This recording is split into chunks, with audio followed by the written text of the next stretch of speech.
Mitchell is breaking down these coaching hires by the XFL. And of course, you all know the coaches by now: Barlow, Beck, Buckley, Haslett, Phillips, Stoops, Ward, and Woodson. Only one returning coach, that is Bob Stoops.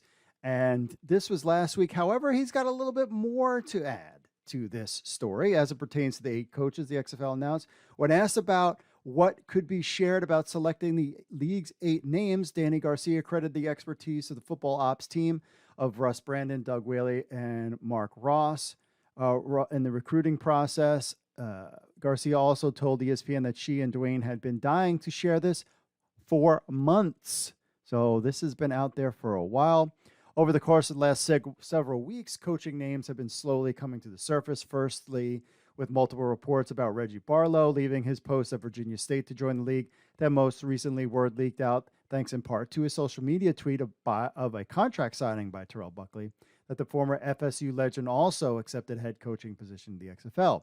A week ago, sources close to the league revealed the names of a returning Bob Stoops, Wade Phillips, Rod Woodson, Hines Ward, and Anthony Beck as possible head coaches in the XFL. Other names mentioned on that list were John Kitna, Mark Trestman, and Jim Haslett.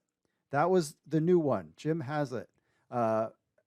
Mike Mitchell got them all. Even Kitna was one that I was really interested in. Mark Trestman, not so much, but Jim Haslett, a name that was out there before.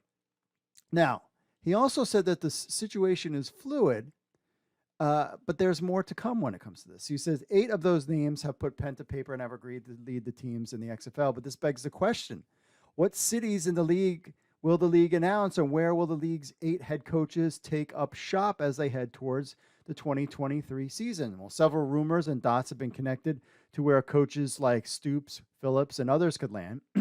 But a source close to the league told Mike Mitchell that the team designations for each coach have not been finalized yet. Here's what sources have indicated, but again, the situation is fluid. So here you go. The early word on the head coaches are Bob Stoops in Dallas. So the idea that Dallas wasn't going to return, which was out there for a while just because they removed the sticker, was nonsense. Wade Phillips to Houston. I didn't think they were going to put 3 teams in Texas.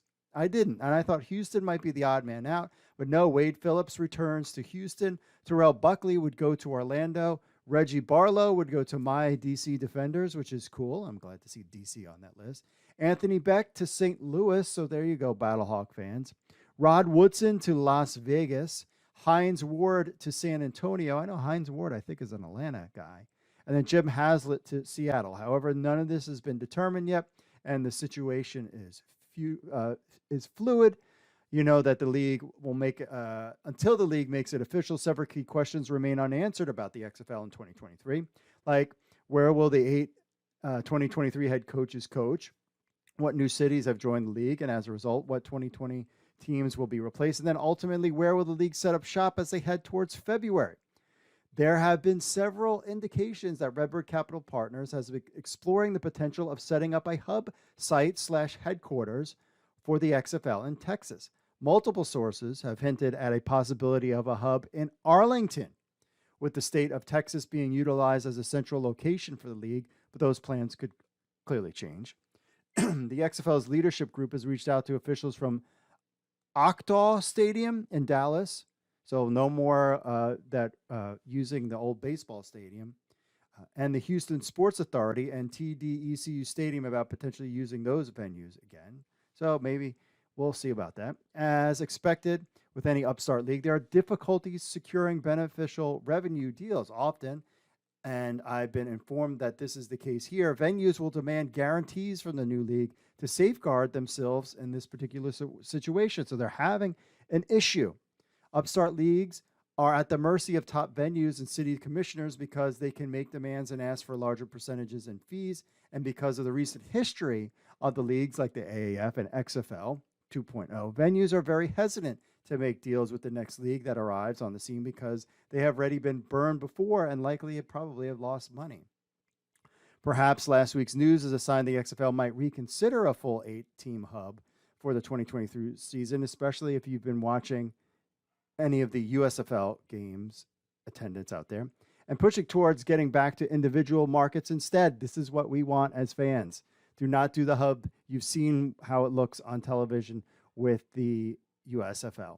The Rock posted a message on an Instagram account indicating that cities and teams would be revealed soon. Perhaps that could come before any news of venues. Can't read what he says that's coming up. The XFL also on their press release released a statement citing the league's moves thus far and their potential next steps. The release states that league's announcements of cities, teams, and venues, as we have said before, will be unveiled in the coming months rather than weeks.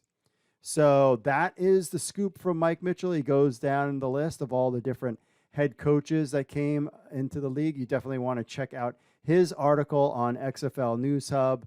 The title is Breaking Down the League's 8 Head Coaches.